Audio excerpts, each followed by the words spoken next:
All right. Hey YouTube, I'm Lucky, and in today's video, I'm going to be covering the big Bungie news. We got the Twab, it's like 9,000 plus words, so this will probably be a decently lengthy video. I'm going to try and summarize a lot of stuff, so that way we can, fly through this without turning it into too much. And I don't have any bullet points like I normally do, so that way I can go through things pretty organized and systematically. So instead, we're going to have to sort of do a rough go through as we go along here. Basically, there's a huge sandbox changes coming up, and these changes are going to be big, big, big. The first thing we'll go down here, we've got introduce levers to tune out players built for airborne gameplay. So you're going to have to spec into airborne gameplay. Like right now, it's just like equip Icarus on hand cannon or whatever, and then you can jump in the air with it, and you aren't penalized as much. But now you're going to have to do. There's going to be a proper airborne stat that you will stat into and build into. It won't be visible this next season, but it'll be visible the season after, so season 18. But there's going to be like different play styles. And this one will be for flinch is a big one. They're going to actually make it so if you're tired of getting flinched, you can spec into it significantly and not have to deal with getting flinched so much, which seems really exciting to me because it's something I always get frustrated with. I'm like shooting, and then I'm like my bullets are going missing, going all over the place because of flinch, and it adds just a sort of element of like randomness and chaos to the gunfights that I don't particularly like. So I would probably personally spec into to the flinch builds over the airborne, but teach their own. If you want to be in the air, and you can definitely do that. And then they're also going to be reduce the number of one-hit kills in PvP. We'll have some adjustments to empowering rifts and other painful weapons that I've covered in the Trials Meta Report. And then they address common feedback on weapons across all game modes. So that's the quick overview. And then we'll get into glaive stuff. So there's actually going to be some really big glaive buffs happening. Basically, they want to add some value to the melee perks so that the melee damage perks effectively proc when you melee someone, and then the projectile works as like a weapon, etc. So glaive projectile should benefit from weapon damage buffs, and then the melee, when you actually use the melee attack, that will benefit from the melee damage buffs, but not like swashbuckler, rampage, or kill clip, if that makes sense. So their goal and the intent is to make these glaives, I think, a lot better inside PvP, inside the game in general, because right now they're just not that good. They came out with this new weapon archetype, and it's not really being used that much, and it's not getting a whole lot of love, and a lot of people have criticized it and said, glaives should get some seriously big buffs, so that way they're a little more viable. However, I will say that a glaive meta would be pretty scary. I don't know if I really want people running around with glaives and melee, but I'm sure Titans would enjoy that a little bit. So we got some big stuff here.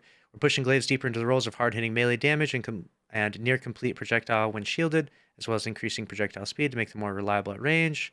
And so you're going to have 75% resistance in PvP with that shield and 97% resistance in PvE. And they're actually going to be doing a huge buff for the exotic glaives. This is actually really exciting because they were really bad. So check this out. The Titan glaive, the edge of action, the one that makes the little lava cake bubble, will now gain a void overshield when inside that bubble, and Saint 14 will apply blinding effects the same way it does with the Titan bubble. So that's actually going to be really sick. The Warlock one is getting a small buff. It was probably the strongest one, and it will increase the speed and acceleration of the healing turret projectiles. So that should actually be decently good. The Hunter one sounds like it'd actually be pretty crazy. It's tripled the damage, and it can chain from 4 enemies to 8 enemies now. So that should actually be pretty wild. So excited to see the exotic glaives get some love because it's a real grind to get those. And hopefully now they're like really good in the game and a good choice to use instead of just sitting in everyone's vaults collecting dust. So then we go on to the global changes for the sandbox, and they go over a ton of changes in flinch.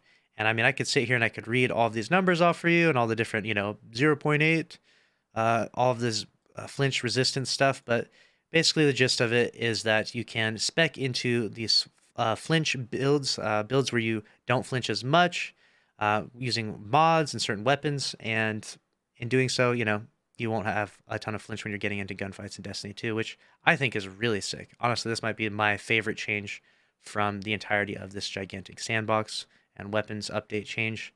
So I'm excited for that. Airborne gunplay. Now this one is a really detailed one. I mean, you could make a video talking about this for like an hour or more. I mean, look at all this stuff. Look at all these stats. You've got all the different weapon archetypes. They try to give a ton of different numbers and ideas. Basically, they're trying to just explain it in detail, But simply put, if you want to be an airborne, like if that's your playstyle, if you want to play airborne, you're going to have to spec into it really far. All out is going to go into it. They're reducing the aim assist when you are airborne. So right now, shots are a little more forgiving, but you're going to have to really hit your shots if you want to be in the air. So it's like they're penalizing it a little bit, the airborne stuff, but you can also spec into it. And if you do, it'll be stronger than it was previously. So it's kind of like you have to commit to that more than just equip one mod on weapon, and now you can jump in the air freely. And so keep that in mind. I think that it's a good change overall. I mean, there's so much detail and nuance to this, and so many numbers being crunched here that I think you'd have to probably just wait until it goes live to see if it feels good. But now we'll go on to, they have a bunch of stats, and they go over exotic armors, and the usage rates, which was pretty interesting. Got a ton of Stompies, and Stompies getting a hard nerf as well. We've got Titans and their exotics. And we've got Warlocks and their exotics, Ophidian aspects. Clearly the big popular choice.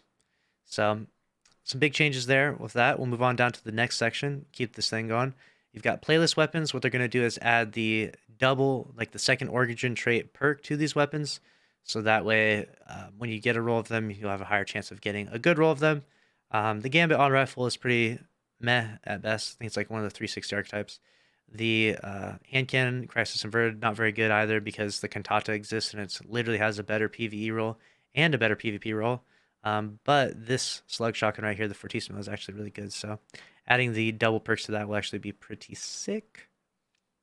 And then we have a stat display update. Like I said, they're going to be changing the stats to proper numbers instead of bars. And you'll see some of those stats that we've never seen in the past be reflected in Season 18, like aim assist and airborne accuracy and stuff like that. So that'll be really interesting to see that go live. And then we have this big nerf section here, one-hit kills and special ammo. So they're going to do a huge nerf to the one-hit kill abilities in the game. Like, for example, certain weapon types, Ariana's Vow, one-hit shotting and stuff. We're not going to do that anymore. Empowering Rift and Inertia Override reduced from 20% to 15% against players, and no change in PvE. So if you're already liking those builds, it's going to be gone. Just trying to reduce people using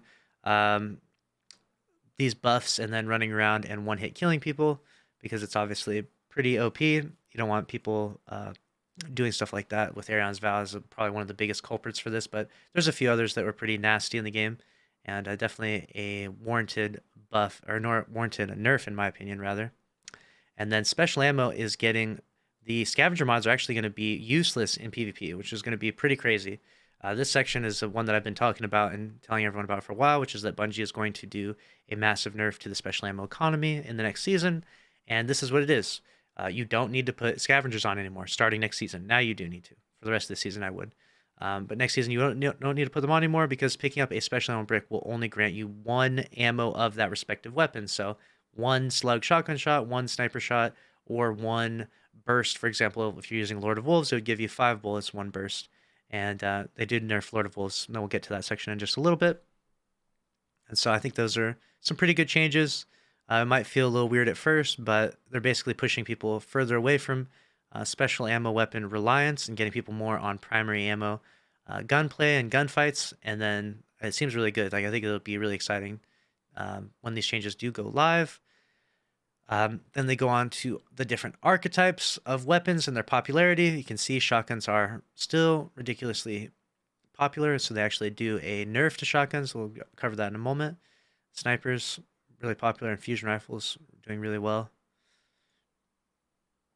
So yeah, special ammo weapons, their inner accuracy is significantly reduced, so you're not going to be jumping in the air with the shotgun. Shotguns recently got nerfed for sliding with their stability, so you don't see a lot of sliding with shotguns, or if you do slide with them, they're very inconsistent, so you often have to shotgun and then follow up with a melee. Well, now they're also going to get that in-air accuracy penalty.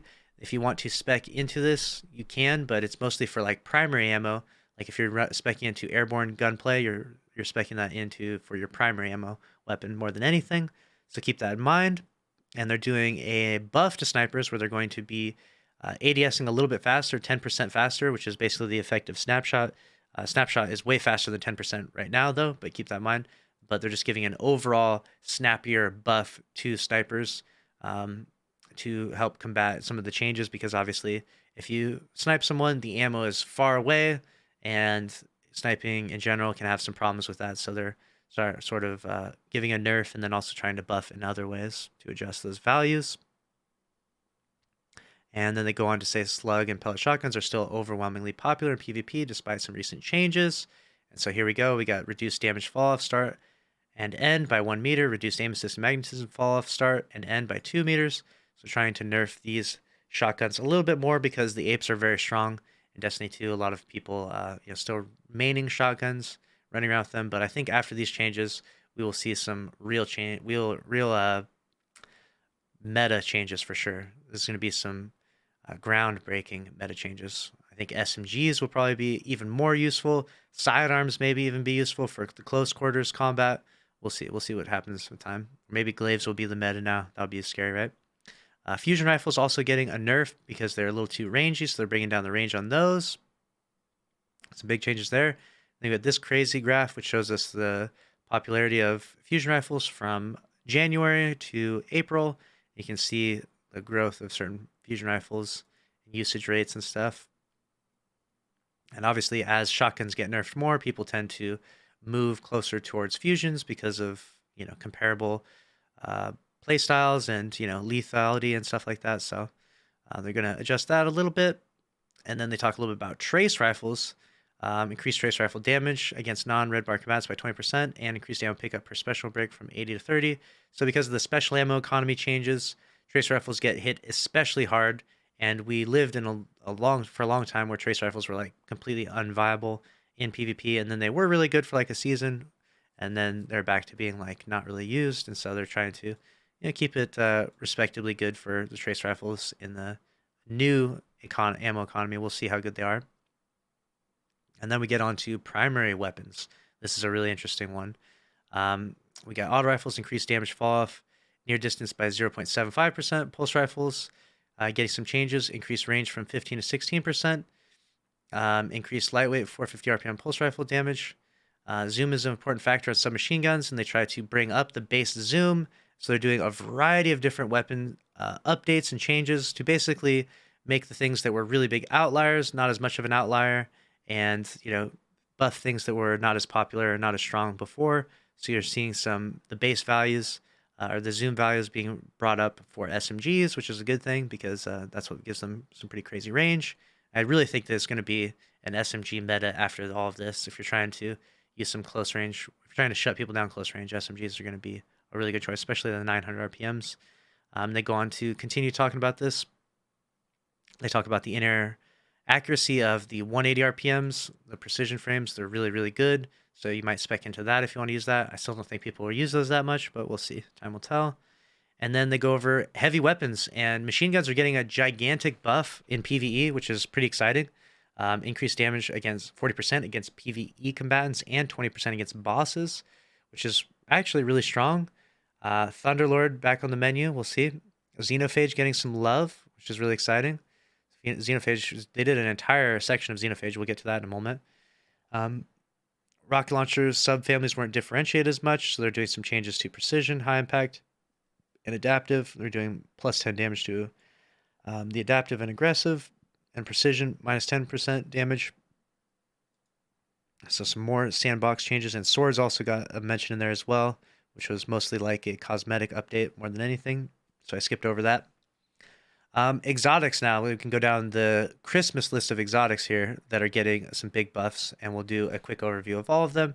Fighting Lion is getting a significant buff. Eyes of Tomorrow getting a huge buff, actually. Increased damage versus bosses and champions by 30%. Leviathan's Breath has always been pretty lackluster. However, they're giving it a detonation delay, so that way if you stun an Unstoppable, it will then do damage to them, which is actually really good. And they're buffing the Archer's Tempo specifically for that weapon. So Leviathan's Breath has some potential. We'll see if it ends up being meta by any means. I don't think so, but we'll see. I think those are some good changes at least. The Huckleberry is getting an increase to zoom. Xenophage, they tried to change it. Now they're basically reverting those changes, making it from a 100 RPM back to a 120 RPM and reduce damage per bullet to match the previous. So Xenophage could be back to where it was before, which was really strong. So it should be pretty exciting. Le Monarch is too oppressive when combined with external damage buffs. We felt it could be stronger in PvE.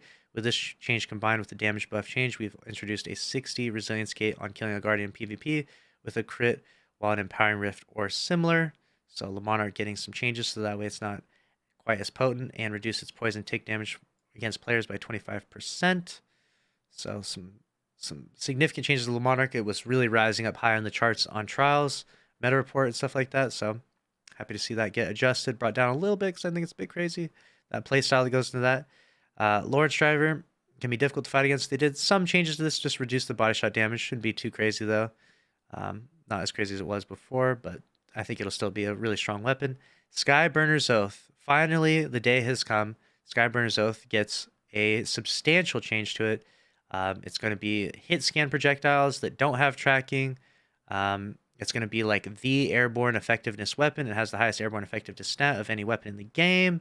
So it could be a Sky Burner Zoth meta. I doubt it, but it'll be fun to actually use Sky Burner Zoth and dust that thing off. So pulled out of collections. They're changed the masterwork on it. They did basically a complete overhaul of Sky Burner Zoth. For the last word, they're actually increasing. They're actually making it better for mouse and keyboard. They're not reducing it for controller, which I thought would be the better change, but we'll see. They're nerfing the Arbalist in PvE. So apparently some barrier champions got a top trending Reddit post, and they were upset about getting smacked up in the GMs. So they're actually reducing the damage of Arbalist, which is a really weird thing. I don't know who asked for this, but definitely unfortunate because, like I've said before, in my previous exotic weapon rankings, Arbalist is S+ tier, stuns champions, does excellent damage, breaks all shields. Arbalist is, you need to use Arbalist or have one Arbalist on your team for GMs, but even still, Arbalist will be S tier, but just not quite as strong at damage against champs. Graviton Lance Catalyst didn't help the weapon enough, so they're doing a little buff to Graviton Catalyst, and have Hidden Hand instead. It will now have Vorpal and Turnabout.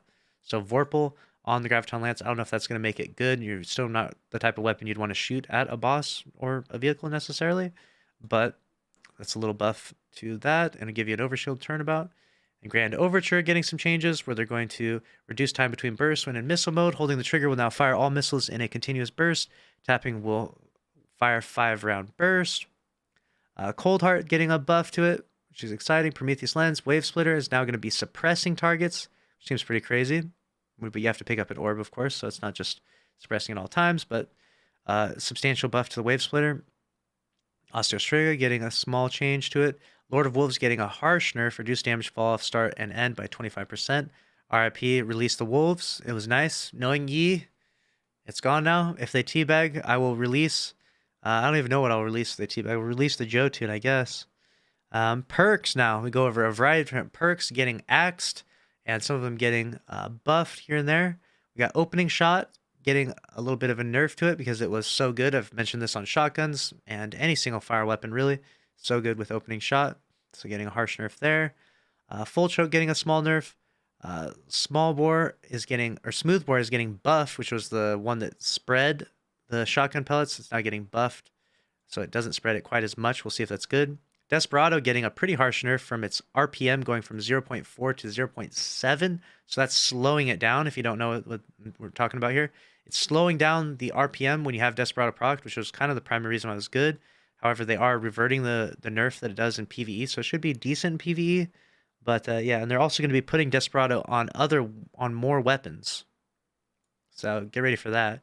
Desperado could be on some other archetype of pulse rifles. Air Assault is basically going to be Eye of the Storm, but in the air. So that seems pretty cool.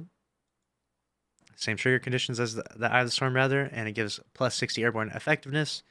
So that should be decent. A little buff to the perk Air Assault, and that will return into the game. Mulligan getting a small buff from 20 to 35%. Compulsive Reloader reloads a little bit faster. Adagio is not going to be one-hit killing with Slug shotguns anymore. Reducing that. Mods, we got Icarus Grip. Will now grant airborne effectiveness stat instead of its previous airborne accuracy penalty, so keep that in mind. There's a whole new system of airborne effectiveness that you're sort of speccing into if you want to be jumping in the air and such.